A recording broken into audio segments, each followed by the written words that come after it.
Become a patron at www.patreon.com/Golden Era Bookworm for hard to find books, scans of rare photos, and articles on the golden era of bodybuilding.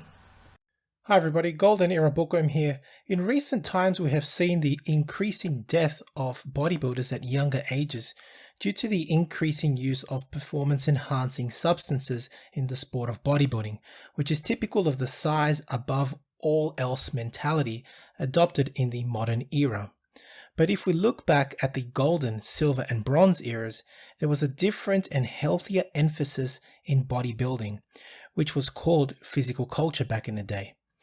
There was an importance on internal health, that is, the health of the organs, the health of the mind and spirit, as well as the emphasis on the muscular development.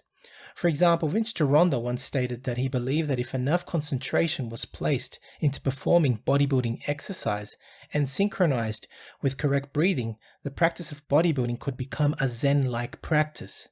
Looking further into the past, men like Eugene Sandow, who truly believed in the cultivation of the mind, body and spirit through the practice of bodybuilding, is said to even have influenced the practice of modern yoga. Similar physical culture practices such as martial arts, which stem from thousand-year-old traditions, which were considered spiritual practices in the past, are now also taking the same path, where the focus on the physical outweighs the cultivation of the mind and the soul. In a recent conversation I had with Professor Conor Heffernan of the Starck Centre in Austin, Texas, we discussed the changes that both bodybuilding and martial arts have undergone, which leads to the question, has bodybuilding lost its way? Yes, that's true. And this goes back to what I was saying earlier, I guess, and what you've also related, that physical culture goes back all the way back, not just in the practice of training the military, but it had, in many places in the world, this tradition of spiritualism and enlightening the practitioner to a different form of intellect, I guess, that you see nowadays. Yeah, please. I know, just to say, so you've just reminded me. I came across a Vince Gironda, it's like nutritional master series from the 70s, and he's one of those coaches that I just have the utmost respect for. But he had a wonderful, it was only a short paragraph where he said, the yogis and the martial arts practitioners say that no one is cultivating kind of that spiritual element through physical activity anymore. And he's saying, Vince Gironda, like trainer to the stars, bodybuilder, he's saying, if you do exercise in the gym correctly, as in giving your entire one focused concentration to the exercise at hand, you are having the same experience as the yogis, as the martial arts practitioner. But it was a really interesting snippet, and it's something that's almost completely forgotten in the current climate of the fitness industry. But it has been such an integral part for thousands of years. Yeah, I think that whole aspect of concentration has a deeper meaning when you understand the cultivation of the whole being. And I think there's a big difference there. This is kind of the stuff I like talking about on my channel. And I'm trying to still get people just to understand the biological effect, literally the biological effect that it has on the whole organism, physical culture itself. The breathing aspect, people breathe through their exercise unconscious of what's really happening. Bodybuilding as an extreme example of physical culture has gone to a point where it's just something beyond bastardized. It's just become a monstrosity. But if you look back during the 50s and 40s at the magazines, we see the emphasis on breathing, the emphasis on the internal organs, right? These magazines, such as this one I've got right here that I'm reading right now, you see muscle control. You see aspects of yoga. It's something I really want to get into talking on my channel. But bodybuilding used to be so linked to yoga. And if you go back all the way to Eugene Sandow, it is said, some academics state that Sandow actually had a big influence on modern yoga due to his teachings there. Apparently he taught at certain schools, and then certain physical culture schools were I guess came up from his teachings, and I forget now who it was, but he was the teacher, for example, of Bikram, who went on to become the world leader in Bikram yoga.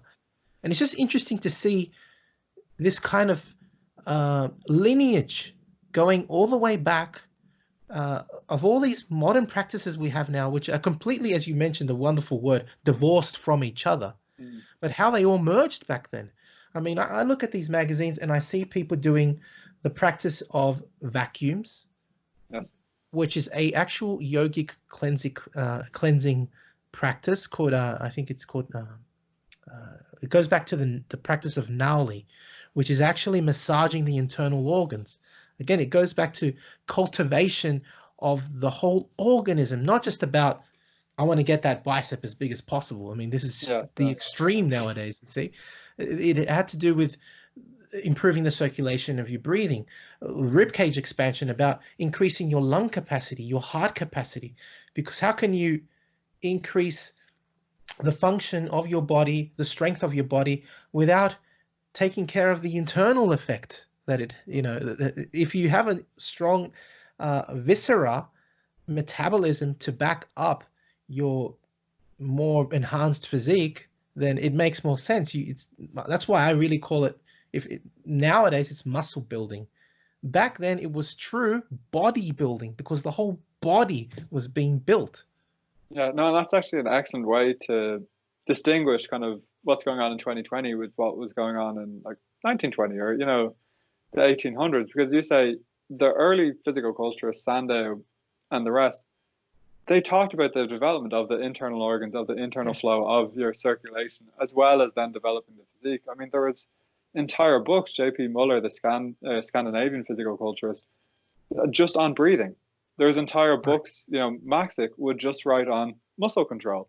And it's interesting that it seems to have fallen off a cliff in the kind of 1960s, 1970s. And you get those sort of remnants. Like, I mean, the iconic vacuum pose is Frank Zane, who himself was into meditation and Zen meditation and yoga.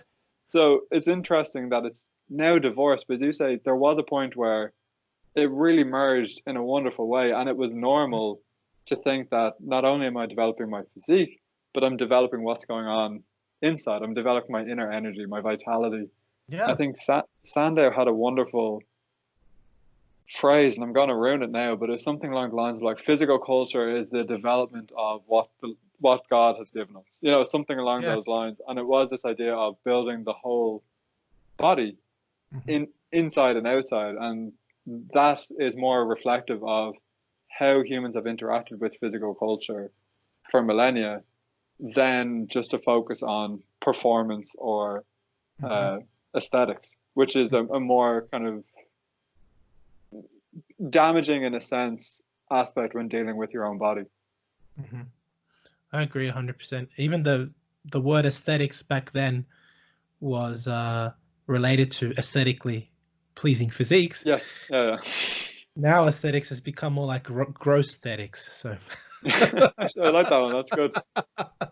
Anyway, I mean, with the martial arts practice, when I started it, I started doing the Western styles, things like kickboxing, but I found them way too aggressive, way too physical. There was no spiritual or, I guess, even intellectual, you could say, cultivation, right? Yeah. It was all about aggressiveness, and I didn't feel right doing that, because I think the original martial arts, having then moved on to more traditional martial arts, it's interesting that you learn to become a warrior, but you also learn the virtue of life, of respecting other people, and you don't learn that in, I hate to say it, the westernized versions of martial arts. It's all about just bashing the other person down, right? Whereas the other cultures have this honor system, that each individual has its place in this world, and this must just be respected, and that your actual martial art is more of a cultivation practice, a physical cultivation, which again goes back to physical culture. And there's this time-honored tradition that is still existent there. It's beautiful. I know it's funny to hear that. A good friend of mine trains MMA, And when he started out in Ireland, we didn't really know what MMA was. This is kind of pre Conor McGregor. So MMA was you go in and you just beat lumps out of each other. Like that was there was no. And someone came from England who had trained initially in jiu-jitsu, and then he was now coaching him in MMA. And I just remember my friend saying he was absolutely horrified at the fact that they'd all been training for 5 years and just beating lumps out of each other, that there was no emphasis on discipline, on respect, on ritual. So he then brought that in to the club. But it's just, someone coming in and all you could see was 20 Irishmen kind of screaming and punching and kicking each other. And as you say, completely divorced from, he was saying, no, we should have done the ritual, the respect, the discipline, the cultivation before you started getting, on the mat with one another almost. Yeah. But it's just the way that it had been brought into Ireland was, we'll just divorce all of that and just focus on the physical. And he's saying, no, you absolutely cannot take one without the other. Now, if you're interested in learning more about the Bronze Era methods or the methods of the Silver and Golden Era, I invite you to get to my website, www.goldenerabookworm.com, where you'll find many titles on all of the fantastic eras of physical culture in the past at www.goldenerabookworm.com. So I do hope you have enjoyed this video, which is really only the beginning of this amazing topic of the spirituality of bodybuilding, which in my opinion has been lost over time. Practices such as meditation, yoga, and muscle control have been practiced for millennia, as well as in the first half of this century by all physical culturists and bodybuilders. And even more recently, such as the great Mr. Olympias of the past, such as Arnold Schwarzenegger and Frank Zane as shown here, and Masters Olympia Robbie Robinson. These champions all believed in such practices, but since the Golden Era, these practices have definitely disappeared. It is definitely a topic I wish to explore in the future and will cover in depth on this channel. If you have enjoyed watching this video, then please like, share, and subscribe for more content like this. To support my work, please donate via PayPal, become a patron, or visit my website for out-of-print books and courses on old school bodybuilding, and email me to collaborate or pass on your bodybuilding relics. Hope you've enjoyed the video. This is the Golden Era Bookworm saying bye for now.